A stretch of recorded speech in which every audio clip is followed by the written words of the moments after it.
ओवैसी संसद में मोदी सरकार के धागे खोलते रहे। इधर मौलाना अरशद मदनी ने ऐसा बयान दिया जिसके बाद सियासी तूफान खड़ा हो गया है। मोदी शाह सोच भी नहीं सके और मदनी ने बीजेपी के खेमे में बीजेपी खेमे के सारे अरमान थे उस पर पानी फेर दिया है। यहाँ तक कि कृष्ण जन्मभूमि को लेकर वो बात बोल दी है जिसके बारे में किसी ने सोचा भी नहीं था।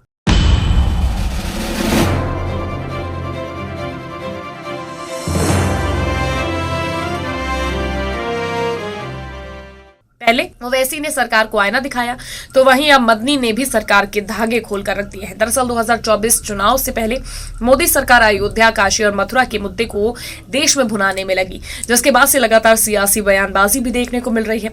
हाल ही में कृष्ण जन्मभूमि को लेकर आए फैसले पर मदनी ने सरकार से तीखे सवाल किए, साथ ही अपनी राय को भी रखा।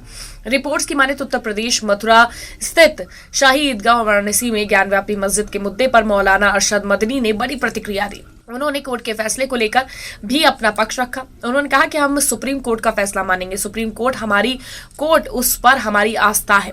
मदनी ने कहा कि प्लेसेस ऑफ वर्शिप एक्ट का सम्मान होना चाहिए। मथुरा वाराणसी में सर्वे के सवाल पर मदनी ने कहा कि सर्वे कराने में कोई हर्ज नहीं है, अगर सर्वे सही होगा तो वहां मस्जिद ही निकलेगी।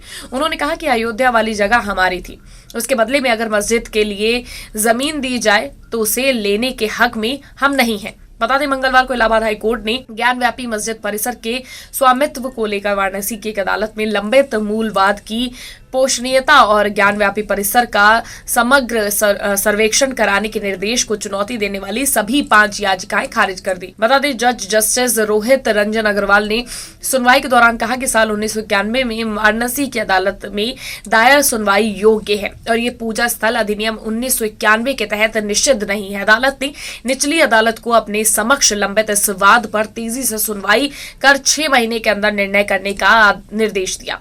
अदालत ने कहा किसी भी पक्ष के अनुरोध पर सुनवाई को अनावश्यक टाला नहीं जाना चाहिए। अगर कोई अंतरिम आदेश है तो उसे हटाया जाता है। जरूरत पड़ने पर निचली अदालत एएसआई को आगे सर्वेक्षण का निर्देश दे सकती है। उधर हाईकोर्ट के फैसले पर वाराणसी की ज्ञानव्यापी मस्जिद की प्रबंधन समिति अंजुमन इंतजामिया मसाजिद ने सुप्रीम कोर्ट का रुख करने का संकेत देते हुए कहा कि वो कोई भी चीज तश्तरी में सजा कर नहीं देगी और आखिरी सांस तक कानूनी लड़ाई लड़ेगी। इस मामले में एक यूजर ने ट्वीट कर जानकारी देते हुए लिखा है कि जमीयत उलेमा हिंद की प्रेस कॉन्फ्रेंस जमीयत चीफ मौलाना अरशद मदनी कह रहे हैं मीडिया से मुखातिब होते हुए कि ज्ञानव्यापी का मामला अब कोर्ट में है। देखते हैं सुप्रीम कोर्ट का क्या फैसला आता है। ज्ञानव्यापी मामले पर सेक्युलर पार्टियों की चुप्पी ठीक नहीं, यानी कि जो सेक्युलर पार्टियां हैं वो ज्ञानव्यापी मसले पर चुप है तो वो क्यों चुप है? उन्हें अपने हक के लिए लड़ाई लगनी चाहिए। बाबरी मस्जिद की तरह उसे परोस कर नहीं दे देना चाहिए, उनका सीधे तौर पर यह कहना है।